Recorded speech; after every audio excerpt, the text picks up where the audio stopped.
رايح اقابل عاصم بس نسيت المايك والستاند عشان كنت مستعجل، فشكلها مش هنفلوج قوي يعني.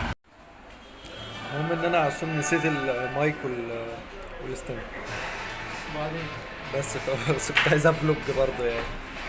توقع تشيلسي 2-1. فتتوقع ليفربول هيعمل ايه دلوقتي؟ الماتش هيخلص 4-1. 4-1. ماشي، هنشوف بعد الماتش، هبقى احطها لكم كده اهو في المونتاج.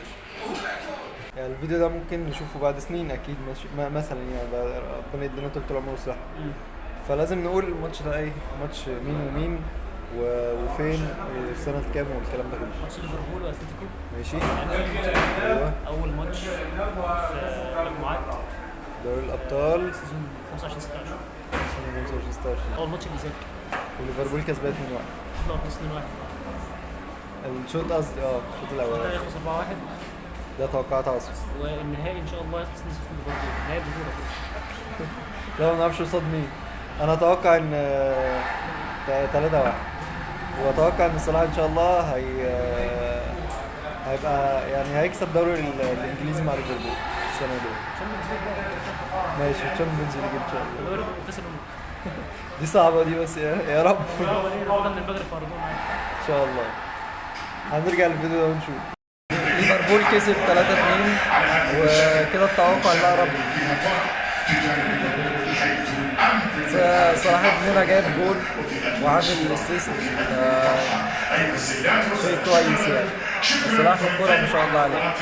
المهم الحمد لله. احيانا كتير قوي بندم ان انا ما باخدش المايك زي دلوقتي كده برضه. يعني ندمان ان انا ما خدت. كان في حوار شيق جدا مع عاصم. انا بصراحه ما بحبش كل الحاجات اللقاءات الحلوه دي تتسجل. يعني ما بحبش اطلع بقى الكاميرا وبتاع وكده، لان هي بتبقى لقاءات عفويه بنتكلم مع مواضيع يعني مش لازم تبقى منظمه، بتبقى عشوائيه شويه بس بيبقى كلام حلو. انا بحب ان انا النقاشات دي والحوارات دي واحنا ماشيين كده في الطريق. وان انت برضو تصور حاجه وانت ماشي في الطريق بتبقى صعبه ومش مريحه للمشاهد وكده يعني. فما صورناش طبعا لقاء، بس يعني ممكن تطلع بحاجه او جمله او ده كله. فليه ما يعني فدي من اللحظات اللي ندمت ان انا بصراحه ما خدتش المايك.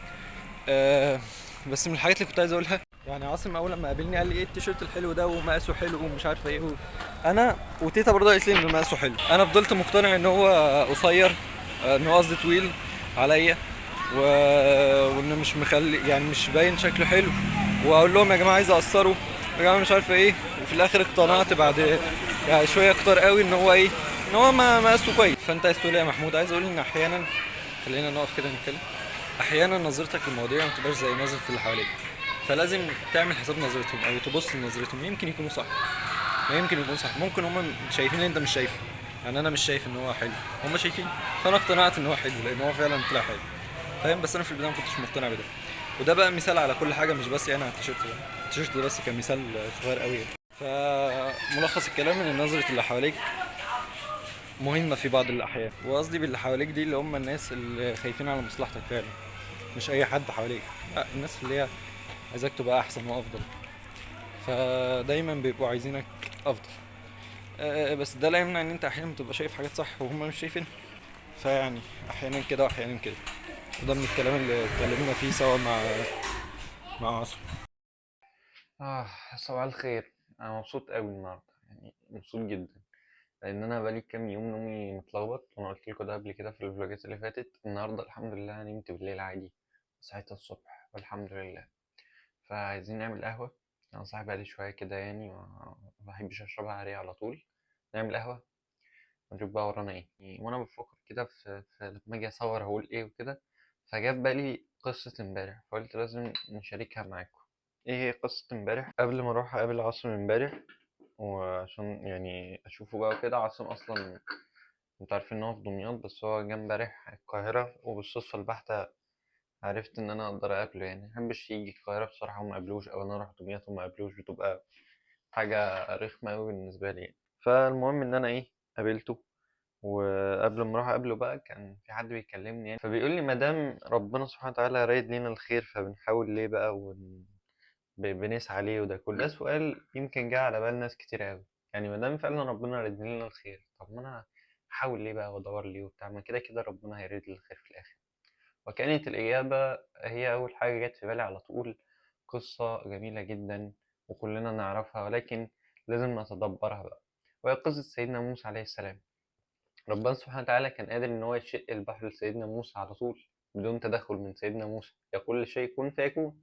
ولكن ربنا سبحانه وتعالى أراد إن سيدنا موسى هو اللي يضرب بعصاه البحر فينشق البحر ليه، ويغرق بعد كده فرعون. فعشان كده ده درس لينا كلنا، إن أنت لازم تسعى، إن أنت لازم أنت اللي تعمل حاجة بنفسك وتحاول، ومع تيسير من ربنا سبحانه وتعالى هتلاقي إن الدنيا ماشية. فإحنا علينا السعي، إحنا علينا السعي وربنا سبحانه وتعالى بييسر وبيعين. بس يا سيدي، إن شاء الله النهاردة رايحين للوالد المستشفى زيارة، نشوفه كده ونطمن عليه، و ربنا ييسر بقى. صحيح يا شباب، كنت عايز أقول حاجة، وهو إن أنا الفترة اللي فاتت دي يوتيوب مستقصدني جدا، مفيش فيوز على الفيديوهات مش بتتشاف، مش بتوصل أصلا. مش عارف ده عشان انتوا مش مفعلين زر الجرس اللي هو عشان يوصلك أي حاجة بننزلها، ولا عشان ايه بالظبط. بس يعني أتمنى إن انتوا لو تشوفوا الفيديو ده دلوقتي تفعلوا الجرس وبشوفوا الفيديوهات اللي فاتت واستنوا الفيديوهات الجاية والحاجات دي كلها. يعني مبعرفش أقعد أقول الحاجات دي بصراحة، علشان أنا عارف إن انت لو عايز تشوف المحتوى ده هتشوفه، مش عايز مش هتشوف. بس يعني دي حاجة بتدعمني لو انت شايف ان محتوى كويس يعني ومفيد ويجي منه.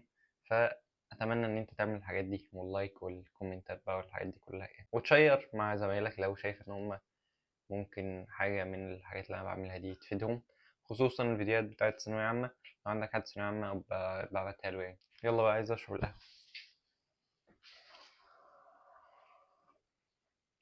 حلوة الزاوية دي، عجباني طبعا. بعيدا عن الباك جراوند يعني. عايزين نكتب تو دو ليست عشان ايه نشوف يومنا ان شاء الله الزيارة. ورايا فيديوهات لسه هتتمنتج، ورايا فيديوهات لسه هيتكتب السكريبت بتاعها، في بعض الأفكار لسه عايز أنزلها من دماغي بقى تحطها على الورق. فيعني والتحضير للكورس لسه بعد الرتوش الأخيرة عشان ننزل أول محاضرة بإذن الله. ف ورانا حاجات كتير النهاردة نظبطها إن شاء الله. النهاردة الخميس وفي ماتش بالليل. ماشي إن شاء الله نظبط كل ده عشان في الآخر نكافئ نفسنا ونتفرج على الماتش.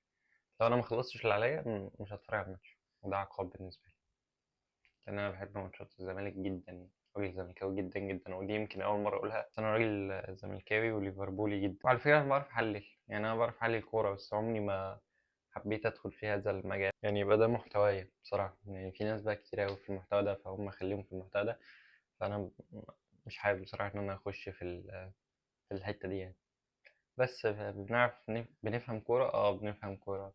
تعرف تحلل، نعرف نحلل على قدنا كده، حاجة بسيطة يعني، بس مع أصحابنا ولا حوالينا بقى.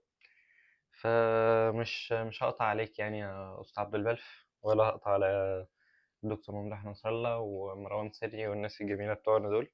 مش هقطع عليكم، متقلقوش.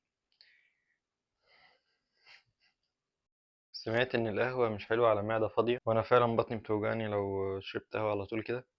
فمحتاجين إيه، نعمل إفطار عشان بعدين نشرب القهوة دي. فيلا بقى نطلع مهاراتنا في المطبخ، بعد كده نشرب القهوة. اللي عايز ينور يبقى يفتح الأنوار.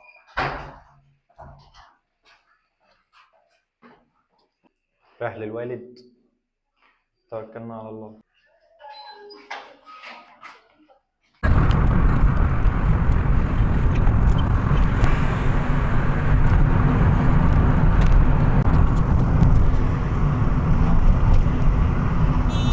انا بعد كده هستخدم في الحاجات اللي فيها قطع او كده او كات، اقوم حاطط الفيديو بتاع عاصم اللي هو كات، هو كان بيقول كده بالظبط، اقوم حاطه يعني في القطعات دي. انا اصلا استأذنته في الموضوع ده عشان كنت حاطته في فلوج من الفلوجات، وقال لي يا عم براحتك، فخلاص خدنا الاذن يعني. الساعه 11 وتلت وميعاد الزياره الساعه 12، فيعني هل هعرف ادخل دلوقتي ولا لازم تستنى الساعه 12 وزياره مش عارف بقى. فربنا ييسر كده عشان شكلي اقعد استنى كتير. بس يعني لو استنيت اهو ساعتها ايه، ه- هقعد امنتج فيديو، اكتب سكريبت، اظبط الدنيا يعني. طمنت على الوالد الحمد لله، وفي طريقي للبيت. الفكرة في ان انا حاليا اهو ماسك الستاند، مش عارف ليه ما كنتش بطلعه.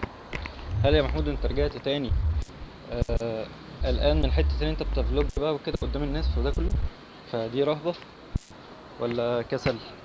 مش عارف، بس رب يكون كسل مش رهبة. ولو رهبة فادينا بنكسرها دلوقتي اهو. يعني هنخاف من ايه؟ واحد بيفلوج يعني كل الناس في حالها، انت اللي فاكر ان الناس مهتمة معاك، والحقيقة ان الناس في حالها. شوف، ولا حد كلمني ولا حد اصلا مهتم بيا. ليه؟ مش لاجل ان انت ما مش مكان للاهتمام، بس لان كل واحد منشغل بحاله يعني. انت اللي فاكر الناس مهتمة بيك. نكمل في البيت بقى.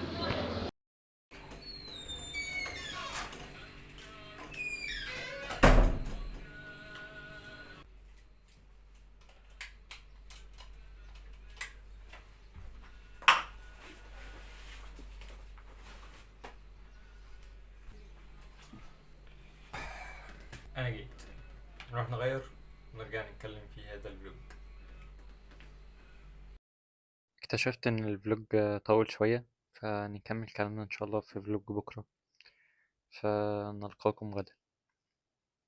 السلام عليكم ورحمة الله وبركاته.